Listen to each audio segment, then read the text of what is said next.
e que os pastores analfabetos brasileiros repetem.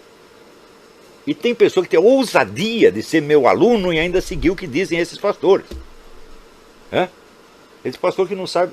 Você não viu a história do pastor que leu lá que Deus mandou o profeta casar com uma mulher adúltera?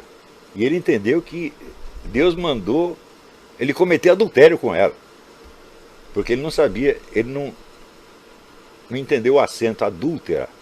Ele leu adultera. Isso está no YouTube. Pastores como esse está cheio no Brasil. E eu não acredito que esses que vocês seguem serão muito melhores do que isso, não. Então, quer dizer, é muita ousadia. Quer dizer, eu venho aqui, eu falo aqui, com a autoridade dos fatos, dos documentos, dos argumentos, da racionalidade, etc, etc. Se daí chega o pastor e diz, eu falo com a autoridade da Bíblia, porque eu estou salvo, eu sou um dos eleitos. E a Bíblia disse isso, a Bíblia disse aquilo. E vocês seguem, meu Deus do céu, onde tem a cabeça, porra? Como tem a cara de pau de ser meu aluno? Alguns passaram esse tempo todo, não tem sequer o domínio da língua portuguesa ainda e ficam palpitando. Porque é engraçado o protestante falar para mim de divisão. Protestantismo é divisão, meu Deus do céu. É divisão, subdivisão e depois um pouco de divisão. Já aparece uma igreja protestante a cada 10 minutos. Pelos motivos mais fúteis. Eu vou romper com essa igreja e vou dar minha própria. Por quê? O pastor comeu minha mulher. Vai embora. É assim, quem não sabe que é assim? Ou seja, a fundação de igreja por motivos fúteis. E se multiplica, divide, não para mais. Na verdade, o pouco de decência que ainda existia na cultura, por exemplo, cinematográfica, era devido inteiramente à igreja católica. Preste atenção, isso é um fato histórico. Até os anos 60, todos os estúdios de Hollywood, embora fossem de propriedade de judeus, a quase totalidade deles, eles se submetiam ao julgamento de uma comissão de consultores católicos, nomeados pela arquidiocese. Todos os filmes passavam pela fiscalização, todas as propostas de filme passavam por esta comissão. E é por isso que você tinha tantos filmes cristãos, você tinha filmes decentes, filmes para a família, filmes para crianças, etc, etc. Quando essa comissão foi desfeita, Hollywood inteira se transforma numa máquina de propaganda anticatólica. Mas essas pessoas vão nessas igrejas, são ensinadas pelo pastor a dizer, eu estou salvo. Quando dizem isso, elas estão expressando o quê? É uma consciência culpada que não quer ter um confronto consigo mesma. Ela não sabe se está salva. Ela tem tanta incerteza da salvação quanto eu. Então, eu imploro pela minha salvação. Isso mostra que você não é que você não está qualificado para esse curso. Você não está qualificado para falar comigo. Você, veja, vocês acham que o Brasil vai ficar melhor sem o PT? Não vai não.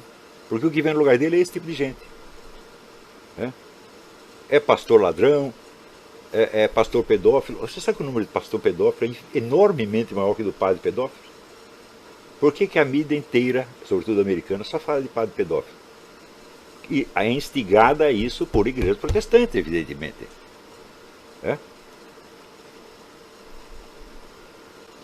Os outros chegam lá e dizem, eu estou salvo. O que é isso aí? Isso é um desejo histérico de atenuar um temor da condenação que continua dentro das suas almas. E Lutero foi assim a sua vida inteira. Lutero tinha terror de ir para o inferno e por isso mesmo proclamava que estava salvo. O único jeito que eu tenho de aliviar isso é dizer, eu estou salvo, eu estou salvo, eu estou salvo, eu estou salvo. Isso não é religião, isso é histeria. Eu não estou fazendo um argumento teológico, estou fazendo um argumento psicológico, meu Deus do céu. Histórico e psicológico. Mas como é que eu vou fazer um idiota entender isso? Então, esta proclamação da sua salvação é uma coisa altamente blasfema. E ela só pode ser perdoada porque Jesus vai dizer, não, esse cara estava tão aterrorizado com o inferno, ele estava histérico, e ele pronunciava isso para acalmar o seu medo. Você pensar assim, puxa, eu posso ficar isolado de Jesus Cristo, Nossa Senhora, dos santos todos, vivendo só coisa feia por toda a eternidade. E você desflorar, você está entendendo? Se você reage a isso com medo, então você começa a proclamar, eu estou salvo, e começa a falar, louvor e glória ao Senhor Jesus Cristo, louvor e glória ao Senhor Jesus Cristo, para quê? Você está querendo acalmar o tirano que você teme. Você é como a vítima, não é isso? De um assassino, que para aplacar a fúria dele, faz de conta que o ama. Não, eu te amo, não faça isso comigo. É esta a atitude dessa gente, este é o sentimento religioso dessa gente, meu Deus do céu. É? Então, esta proclamação de que já está salvo é a reação histérica ao medo do inferno. E isso é o centro da psicologia de Lutero. É? Isso não é teologia, gente, isso é história e psicologia. É só estudar a vida de Lutero, as suas atitudes, você vai ver que é isso. Quando depois aparecem padres, bispos e papas pedindo desculpas pelo que a Inquisição fez, eles estão mentindo contra a sua própria igreja. Se você for jogar pelos frutos conhecereis, a reforma foi sem dúvida uma catástrofe. Catástrofe para tudo, porque gerou o Estado laico, gerou a ascensão do marxismo, gerou a onda de ateísmo, gerou o iluminismo, tá certo? Ele diz, bom, muito bem, o maior dos nascidos de mulher. O que ele quer dizer com nascidos de mulher? Quer dizer, nascido pelas vias fisiológicas normais. O que não é o caso dele mesmo. E isto deu muitos séculos de discussão e resultou no dogma da Imaculada Concepção de Maria. Ou seja, Maria foi concebida sem pecado. Então ela não está na mesma categoria de João Batista. Até expliquei isso para Paulo. Ela não está na mesma categoria de João Batista. Embora ela tenha nascido de mulher, ela não nasceu de mulher do mesmo modo que nasceu João Batista e que nascemos todos nós. Ela foi concebida sem pecado. E depois veio dizer sola Escritura. Sola Escritura não, solo Lutero. Então, leiam a biografia do Lutero por Heinrich de Nifl, que é uma obra eruditíssima, é um clássico, e vocês verão que a vida de Lutero está cheia dessas coisas. Lutero não era uma pessoa de grande inteligência, era um homem de um talento poético, retórico notável, um tipo que reagia emocionalmente às coisas, não tinha condição intelectual de examinar. Então, é inegável que na sociedade americana você ainda desfruta de muitas liberdades reais. Tá certo? Porém, não se pode negar que existe nesta sociedade aqui um fortíssimo elemento totalitário. Então, não é necessariamente um regime totalitário, mas que é uma sociedade totalitária, é. Eu estou vivendo aqui faz 10 anos, não posso negar isso aí.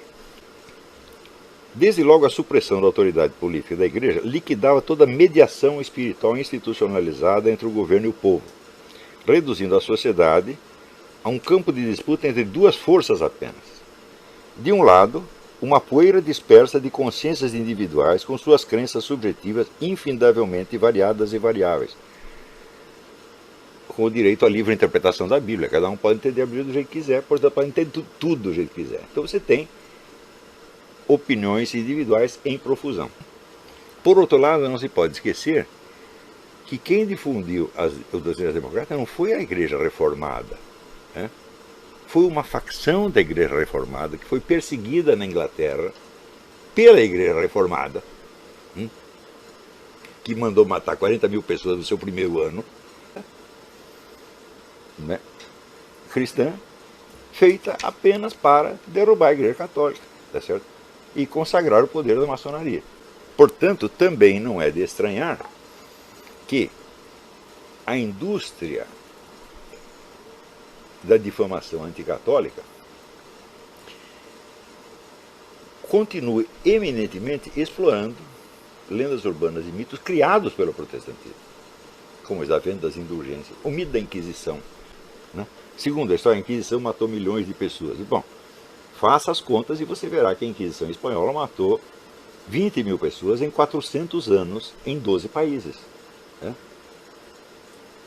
Então você vê que qualquer democracia condena à morte mais pessoas do que a Inquisição.